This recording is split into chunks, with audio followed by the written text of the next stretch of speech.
The boy Bud Crawford, the new WBO welterweight champion of the world, by beating Jeff Horn. Great performance, great event.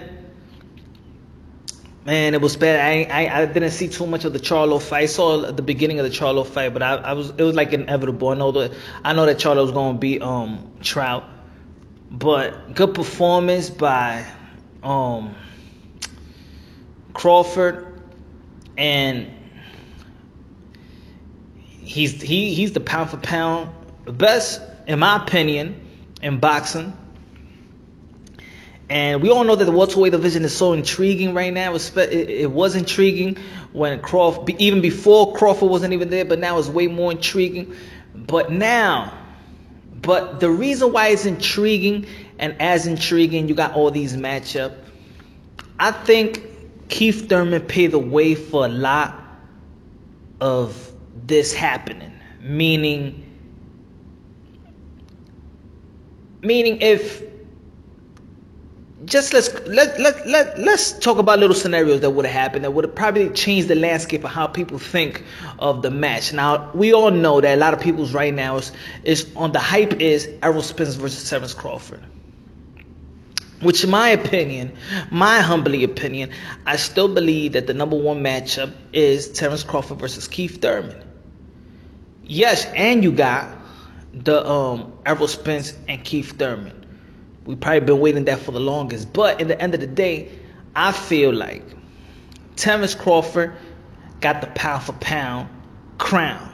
So even if Keith Thurman and Errol Spence fight, and whoever wins that fight still has to fight the number one pound for pound. Understand what I'm saying? Like, in the welterweight division, Terence Crawford might not be number one in the welterweight division, but he's number one pound for pound. So to make sense, he probably should be the number one welterweight in the world, because it's always going to trace back to Terence Crawford. It's always going to be like, if you beat Terence Crawford, then you pound for pound. You can't beat Keith Thurman can't beat Errol Spence, and then all of a sudden everybody switches up and be like, oh, now he's pound for pound. No, Terence Crawford pound for pound. Somebody got to beat Terence Crawford. And this is why it messes with the dilemma of boxing fans. It messes with the agenda. It messes up the argument. It messes up the debate. Because in boxing, people switch up. Just like, if Lomachenko fights tomorrow and he wins tomorrow, everybody going to say he's number one. Terence Crawford going to fight. After that, they're gonna say he's number one, depending on the performances. And I think a lot of people is going by not the wins and losses, because I see a lot of people losing nowadays, and a lot of fans give them a lot of props. It looks like a lot of fans is giving more props to the loser than the winner.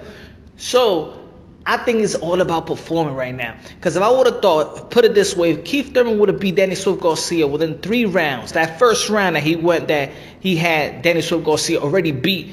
And then in the 3rd round, he had him wobbled up and didn't follow up. If he would have beat him up and TKO that fight, they would have had a TKO in that fight, then a lot of things that people were talking about Keith Thurman, they wouldn't be talking about it right now. They wouldn't be looking down on Keith Thurman right now. The people that holds him up is actually his contemporaries. When Bud Crawford was saying that he's the number one welterweight of the world, and Khan said it, and Danny Swift Garcia said it, and Porter said it, and even Errol Spence said it. But the people don't believe it. People's looking bypast Keith Thurman. And I think people need to stop looking bypast the Keith Thurman. It's either that or Keith Thurman needs to stop looking bypast his career and who he was. He's opening the doors for all these conversations. He's opening the doors for Sean Porter and Danny Swift Garcia when he already took care of them, and then they're going to be champions. He's opened up the doors for them. He's opened up the doors for the hype of Errol Spence, because he don't talk like he wants to beat a guy like Errol Spence. He doesn't talk like he's going to fight. He doesn't talk like he's prepared. He doesn't talk like, yo, I'm the man, man. Y'all, this dude, really? He don't talk like that. He's too humble when it comes to Errol Spence. And a lot of people, is feeding off on that. He's opening the doors. And now, opening the door for Terence Crawford.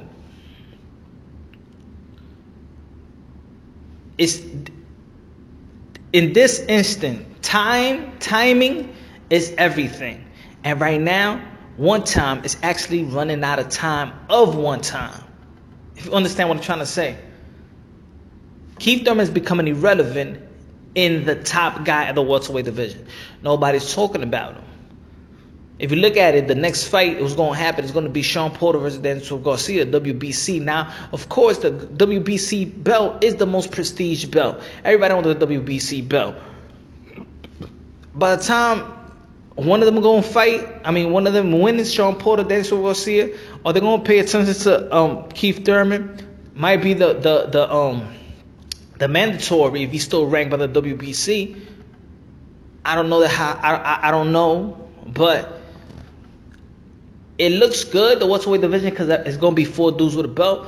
But I just think that with that hype, that Terrence Crawford versus Errol Spence, Keith Thurman had a powerful place, and he vacated the belt. And until then, until we hear the real story, right now, you gave up your belt. You gave up the belt that you actually won. Because the WBA was elevated. It was elevated for you. But you actually won the WBC belt, and you gave it up. And just like you gave up the WBC belt, what you're doing is giving up your career as one of the top dudes and elite dudes in that division that we should look forward to. What you're telling us, in other words, and I'm talking about Keith Thurman, he's telling his fans, and he's telling everybody else, that I don't care about the sport that much. I'm a clock in, clock out type. This is a clock in, clock out work. I'm just here to collect money, and that's it. I don't care about no legacy, because if he really did, he would have never let go. Somebody would have had to rip that belt off his waist. So I believe he's thrown all the legacy away. I don't believe he doesn't engage in the social network, so he don't care about promoting himself. He doesn't care. He don't do no interviews. He don't show up. He's not nowhere. He's nowhere. He's a ghost. He's a ghost. And the only reason why he's relevant is because he had that WBA title. If you get stripped of that WBA title, nobody will be talking about Keith Thurman. Because at this point, yes, a lot of people be saying he's not Mayweather. He's not the money guy. Right now, they're not talking about no Keith Thurman versus Errol Spence. They're not talking about that. It went from Keith Thurman building himself up, talking about, maybe Keith Thurman and Manny Pacquiao, maybe Keith Thurman and Mayweather, to Keith Thurman to Errol Spence. Now it's Keith Thurman and nobody. Nobody's talking about him. If he gives the WBA belt, he's irrelevant. Because now everybody's talking about Terrence Crawford and Errol Spence. That's the big fight. So now Keith Thurman has to prove himself up. His career is moving backwards, giving up the belt. Now nobody's talking about the mega fight that should have been, with Errol Spence and Keith Thurman. I don't know what's going to happen with Keith Thurman's career, but he's opened up the doors for everybody else. He's like Santa Claus and Christmas. You're letting everybody breathe. Is it good for boxing? Maybe. Is it good for Keith Thurman? Hell no. Is it good for Terrence Crawford and everybody else? If it's good for Sean Porter to stay relevant and actually become a champion again, and Daniel Garcia, they all staying relevant, except Keith Thurman, and he's the one that's making everybody else relevant. I don't know, but I'm starting to believe that Keith Thurman should just give up the WBA belt and go by his way, his merry way. Because I'm not even talking about just in the ring. You're not even interacting with your fans. You're not even in the mix. You're not in the boxing world. You don't care about your brand nor career. He's a clock in, clock out type of guy.